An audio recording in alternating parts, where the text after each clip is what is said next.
It is impossible to say when Charles Darrell and Sonia French first decided to murder Sonia's husband, Robert.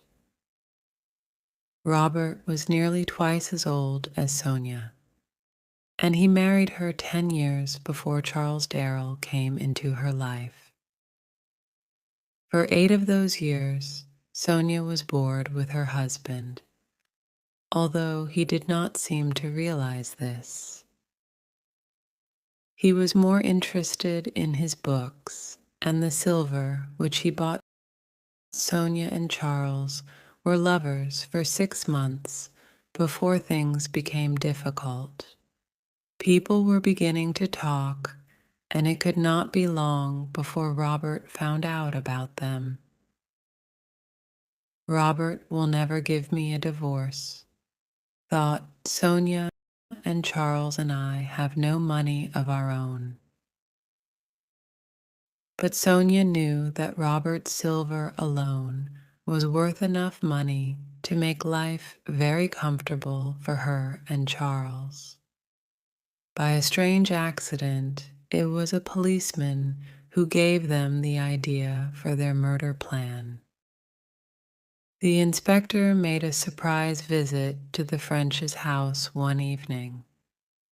Charles was also there. He often came in for a drink. There have been several burglaries near here, the inspector told Robert, and we haven't caught the burglar.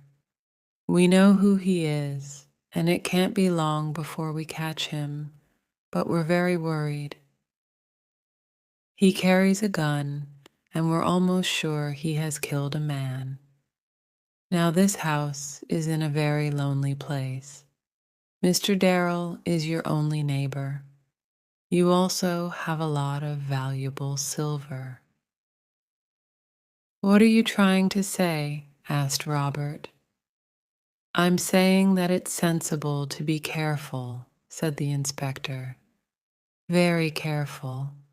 Why not put your silver in the bank until the burglar is caught? I don't want to do that, said Robert. The inspector tried not to sound angry. Well, I have warned you, sir, he said. Please remember that. The inspector left, and Charles said, The inspector didn't warn me. He knows I've nothing worth stealing. But if this gunman does visit me, he'll be sorry. I have a gun, and I won't think twice before using it.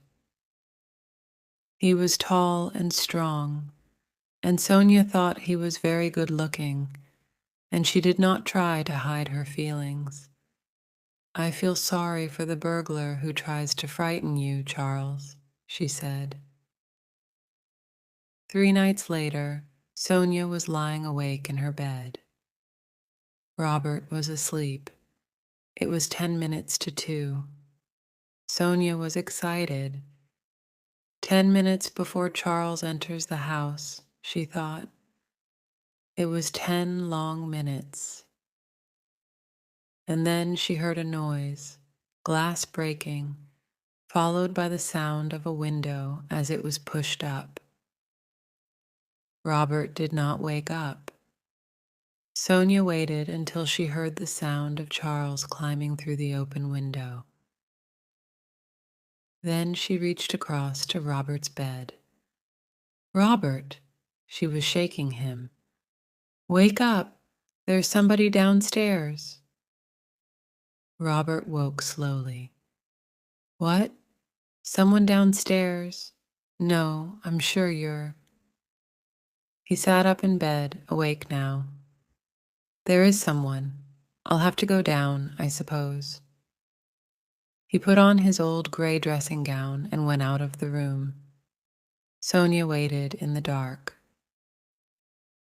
It seemed a very long wait, but it was less than half a minute. Then a thin line of light appeared under the bedroom door. Sonia heard her husband give a sudden cry. Then she heard a gun explode. Something or someone heavy fell to the floor.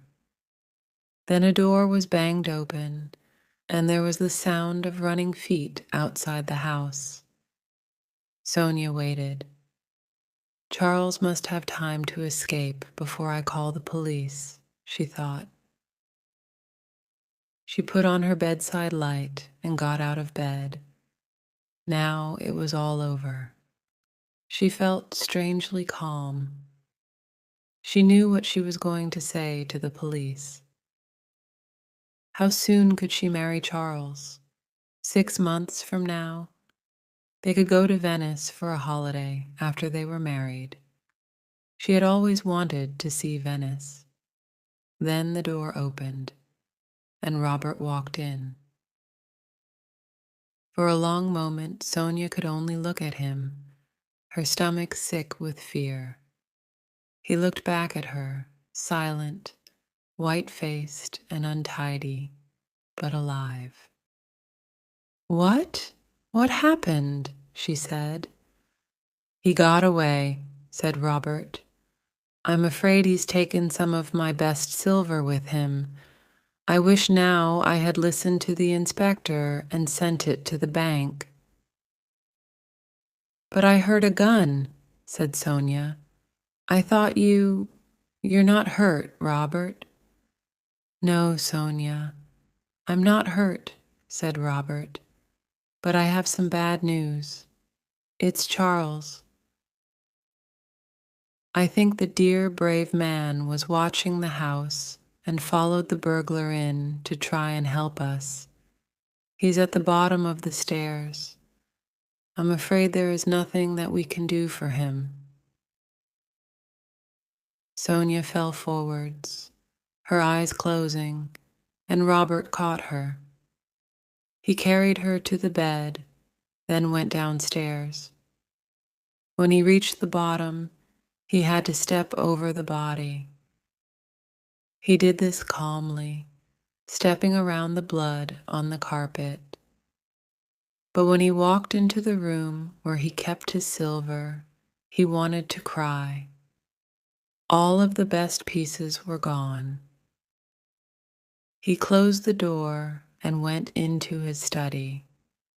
But before he telephoned the police, he was careful to clean the small gun that was in his dressing gown pocket. Then he locked it inside his desk. He had taken care of the one problem in his usually very tidy life, and he wanted to make sure he would have no more trouble. As the inspector said, it was sensible to be careful.